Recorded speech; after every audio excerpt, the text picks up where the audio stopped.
like anybody or fellow Homo sapien to my YouTube channel. This is my first video and I will be not make it like official like introduction right now. I was going like straight down and deep dive into what really matters or like what is the main action that I'll be taking on in this video. Yeah, so really I'm just going to this MUN and I have as a first time really know that, and I have got the United Nations Security Council, which really is it's a fundamental part of the United Nations really, and it's really important.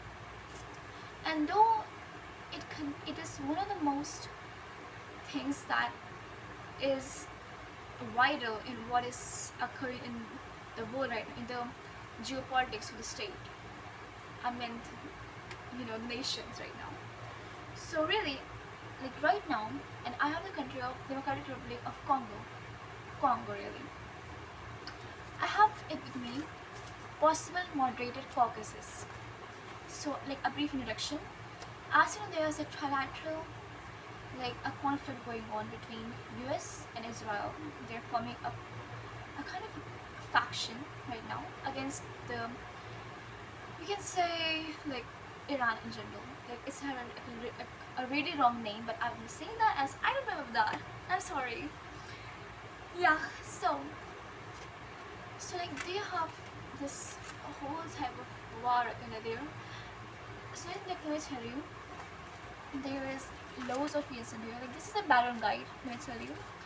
Like for anybody that is also a first timer as me, read the background guides. Like that's the most important thing. Like you can go out, I guess, if you don't have much time. Like really it's the base, and when I've covered that you can just start other things. I spent like so much time yapping right now. Okay, I hope you all know what is happening right now.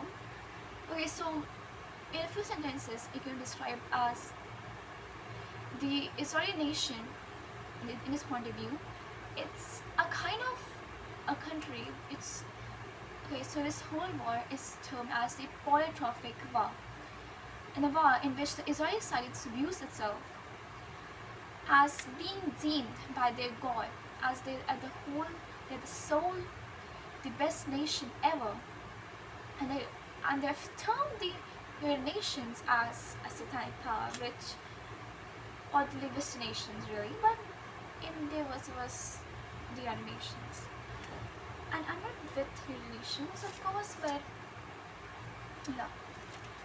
So sorry. Yeah, so where were we? So right now, the United Nations is partnering Israel to hopefully, so like they just want to put control over the Iranian nation. Okay, so I will like just going right into the caucus right now, the person wanted a caucus, because it's only like 3 and 30 seconds. And I have not like done anything I wanted to do. First of all, the topic is evaluating the security risk of financially coerced states operating as transactional proxies, which translates to that these nations, okay, these financially coerced nations, which aren't like the nations or the interstates, which aren't like capable of being sovereign really, or they don't have the enough natural assets and they can't be independent on its own, and they have to rely on the superpowers or the IMS or the World Bank really with your loans and everything like that. And it is saying that what is a security risk and what deems as a threat to security when these financial coerced states, when though they don't have assets, these nations operate as transactional proxies. What do you mean by the term transactional proxies? I feel like a teacher right now. Yeah, and that is really, what if you say the word like a compliment to myself? Where were we? Like transaction proxies refer to when the coerced nations like give out or they exchange like any one of these assets. Like for example, let's take the diplomatic power that they have. Or like let's take Pakistan for example. No offense to the Pakistani viewers, or anyways, yeah. You know how the Pakistanism, like it's one of the temporary or the voting members of the Security Council right now. Like they are 10 like temporary and like what we say diplomats, and there are 5 permanent ones. So one of them is, you guessed it, Pakistan, which I'm like currently talking about. So like for example, they give out their self dignity, or they give out their views, opinions, or what their views or what their side are really upon the matter, and they give out to get like to give out, for example, like to the Western powers like the USA. And what do they get? They get like monetary funds, they get resources, they get assets in general, they get the military. Yeah. And so the question really asks, what are these like safety risks when such nations operate in which they give out one of its most vital things, their power, like they act out as a puppet state, really, for just for capital, capital income or resources or the basic, like the basic things that they need to survive for a nation. What happens to them? So the key question is, how can a Security Council maintain a stable regional balance of power in financially horizontal states, like how it had said, financially poor states, like it's like they mean the same thing, function as volatile on-demand proxies for the highest bidder?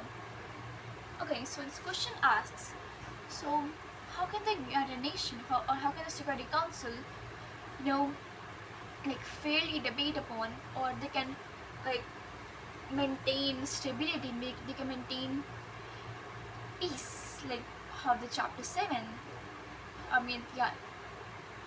So like in like a very short summary, the chapter 7, which is like some of the most controversial, the most important ones of the whole UN Charter, which is given to the Security Council, states that it can really, that if anything like threat to peace, breaches of peace, or like anything that has officially like retaliated against peace or aggression or like a full-fledged war, if you really want to say that, it's like it's probably much more extreme, like how I'm really saying right now, but yeah, it's a short summary. Okay, so and so it was asked, when how can they maintain like a stable balance of power when these resourceless states, nations, act as just like a puppet state. They act on demand of whoever, whichever superpower, whichever nation really gives, or whichever interstate, like an organization which is not connected to any nations. And if they give out this resource, and then they can just sell out the whole of they can use the vetoes. And so vetoes are like a kind of a bid, and if even a single veto is applied out from a member, it can lead to the whole resolution, or the whole a resolution is whatever the, you can say whatever, like a kind of a bill, like how a bill is in a court is how a resolution is part in the nation. So in the United Nations, in fact, and if even a single veto is voted upon, the whole resolution is practically just gone off, like it doesn't hold any value, and you can just wait another week or another month for the next resolution to happen. So yeah, and I was saying that how if those, and for those high bidders or for those resources, those financially coerced nations can just give out their vetoes and mismanage their power for capital, what will happen? It will, and I just really asking what solution can we find to this. Let's go upon to see, and there are some kind of like hints written here. Of course, you can see that unless you put in a random mirror, like let's say like mirror view, anything like that. So it say that like strategic forces or debating dynamics, like how to like debate on this topic. So it's saying that delegates must confront how nations trapped in deep fiasco distress become resource-rich statecraft with the volatile behavior of states that proactively collapse their own sovereign principles to appeal to enemies, the IMF, Washington, which means the USA, or the Arab Gulf networks. Yeah, this is like really main. And if you want to understand much more about what is happening in the Middle East, you just have to, like, I don't like not mean like everything like how much I have it. And of course, I don't know probably like 30%, like even after how much I've just flipped through the pages. If you want to, you just go and really research through your own.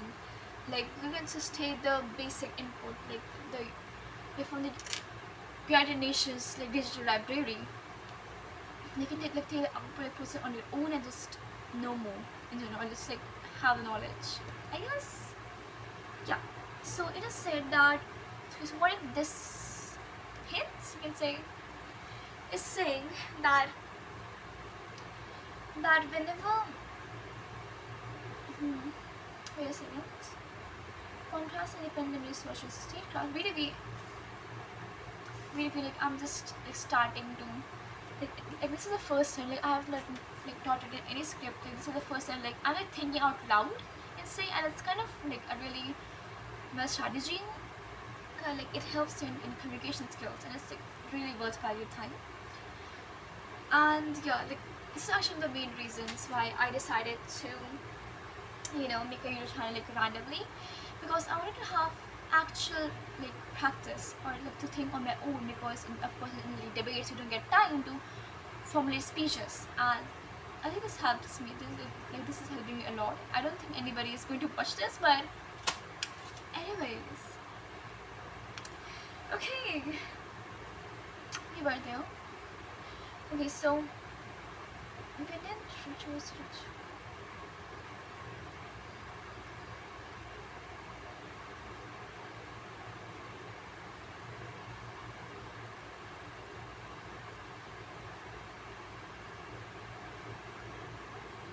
Okay, great.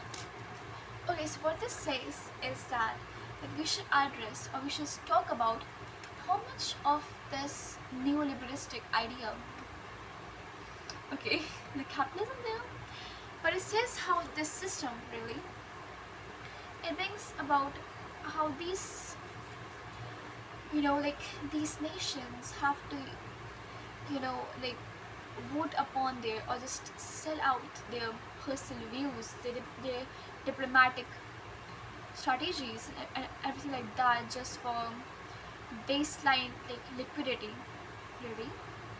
And how much far can the nations go out, like the US or the Western states or Israel, really? Like how much they are using the council, like I can say like United Nations has become just about like a defense tool to show the world of how much the actions are tried to be taken out when they're just like really hiding behind the shield, whether they are just viewing this genocide, this view